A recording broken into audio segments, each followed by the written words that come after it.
Canedo, estamos chegando aqui na reta final do episódio, então vamos pro nosso ping-pong pra gente terminar. Eu sempre gosto de falar, tá? Ping-pong não necessariamente realmente é um ping-pong, pode responder no seu tempo, dar as explicações que quiser, fique à vontade. A primeira pergunta eu acho que você já respondeu aqui ao longo do papo, mas só pra não passar batido. Vitor Canedo, jornalista, qual foi o dia mais feliz que você teve? É o 13 de julho de 2014, é a final da Copa do Mundo. Acredito que sim, assim, eu tive outras realizações legais. Em 2018 aconteceu uma coisa muito aleatória comigo, não é a coisa que a gente imagina como o ponto alto da carreira, mas acabou tendo uma repercussão muito positiva, que foi o dia que Harry Kane pediu música no Fantástico, e fui eu o produtor que fiz ele pedir a música, que eu estava lá na cidade que ele jogou, e eu tive que me virar ali nos 30 para fazer a pergunta, primeiro para conseguir fazer a pergunta, depois para realizar a pergunta, sem que ele ficasse algo mal entendido, ele não entendesse o contexto e me desse uma patada. Não, eu consegui fazer com que ele entendesse e ele até respondeu.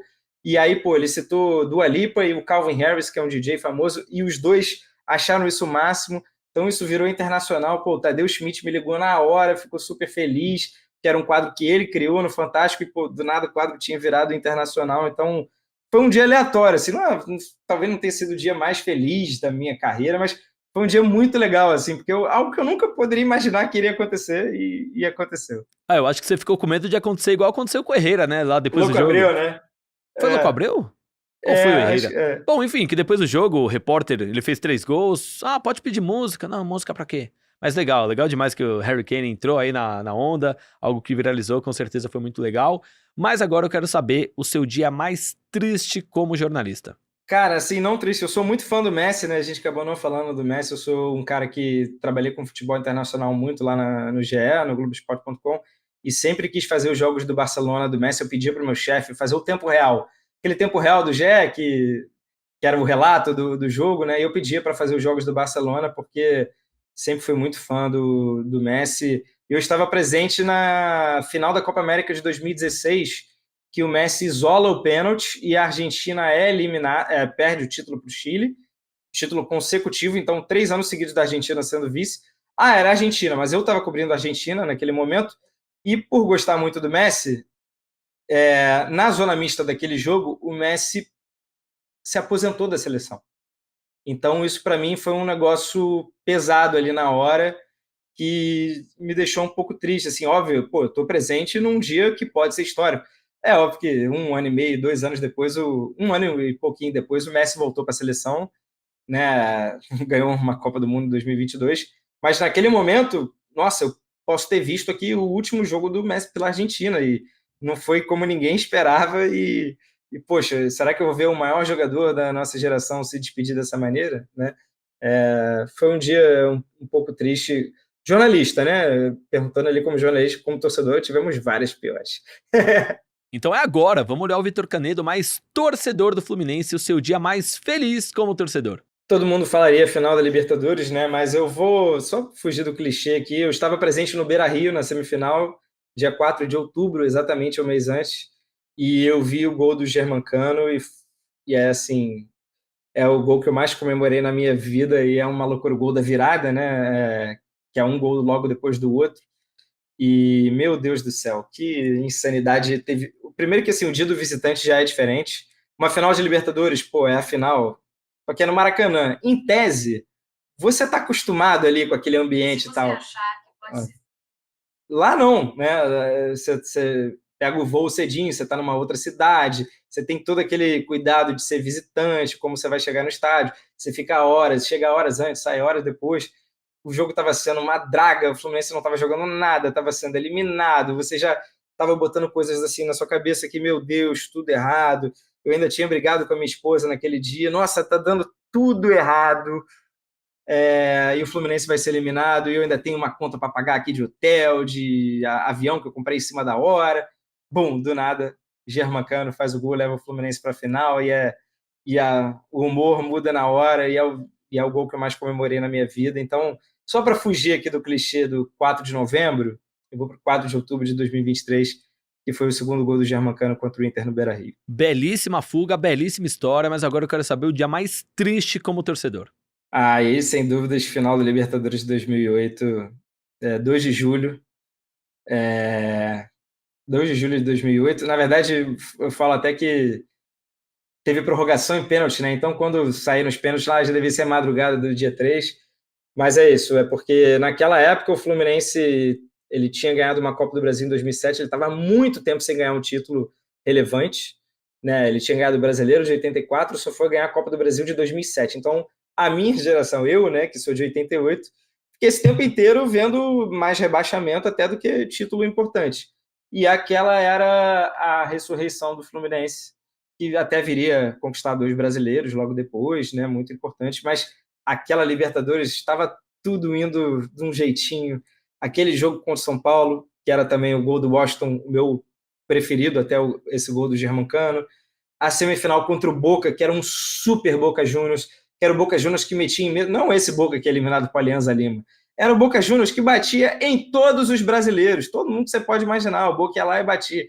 E o Fluminense foi lá e eliminou o Boca com a maior categoria, né?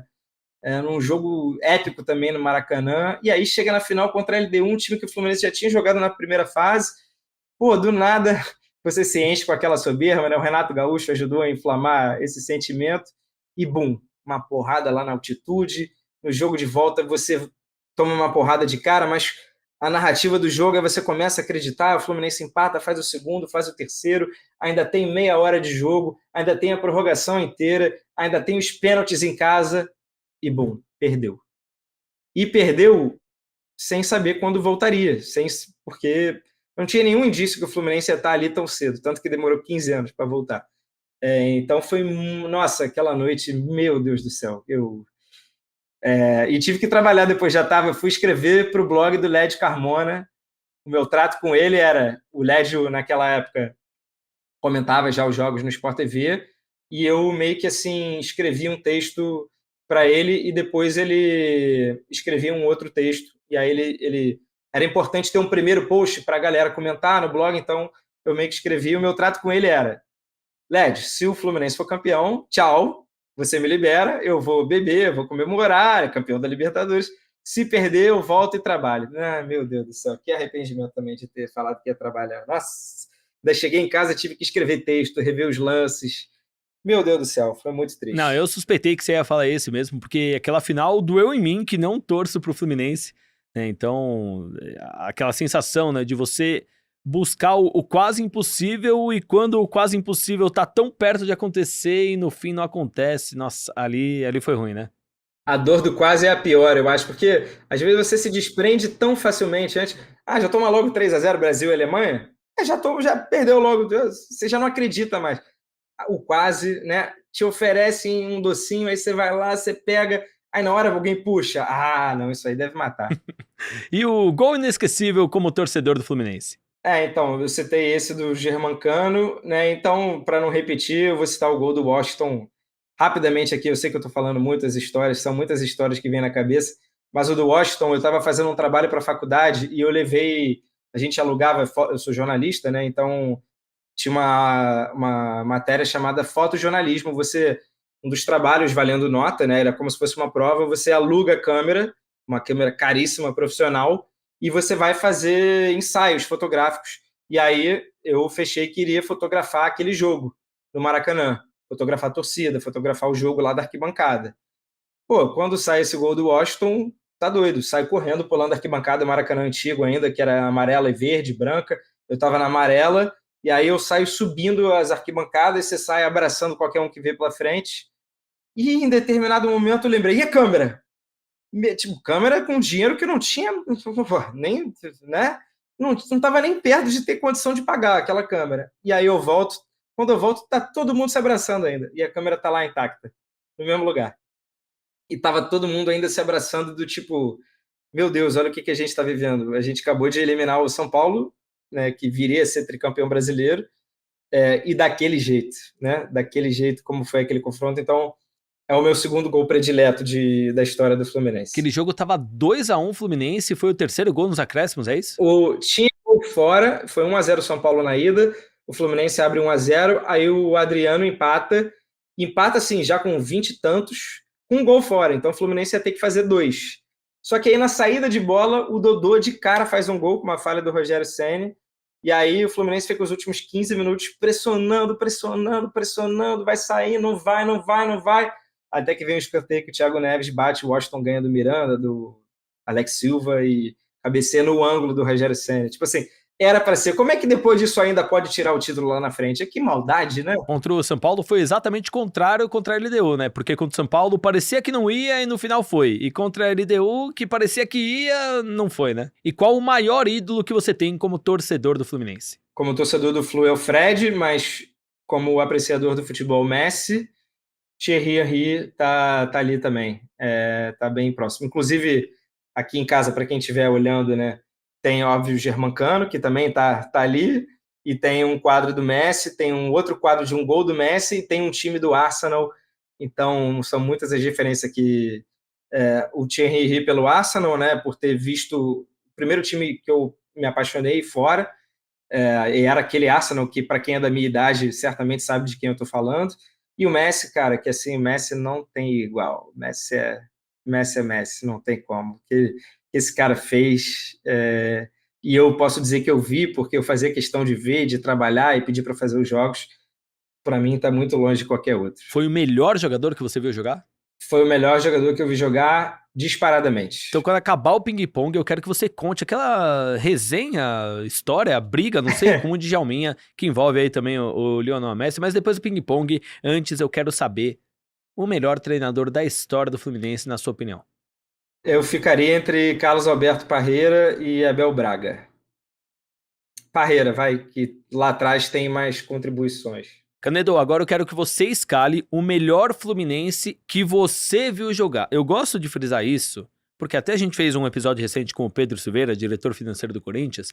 Ele escalou o melhor Corinthians que ele viu jogar e ele não colocou o Rivelino, Sócrates, Zé Maria. Mas não é porque ele é louco, é porque ele realmente não viu ele jogar, né? Então, quem você, Vitor Canedo, escalaria de melhor Fluminense de todos os tempos que você viu jogar? Vai ter naturalmente muita gente da Libertadores, né, dessa última geração, mas dá para pensar aqui em Fábio no gol, lateral direita é um pouco mais sofrido. Vou puxar aqui um lateral chamado Paulo César, que quase foi para a Copa de 2002, quando eu comecei a assistir, mas dá para... É lateral o que jogou no Santos? ele que Santos, jogou no Paris Santos, Saint-Germain. jogou campeão em 2004, é isso, PSG. Na zaga, Nino, Thiago Silva. Na lateral esquerda, vou citar o Carlinhos, porque Marcelo, para mim, jogou muito no Real Madrid, mas não tanto no Fluminense. Mas muita gente vai citar o Marcelo e tudo bem. Volante, André, com certeza.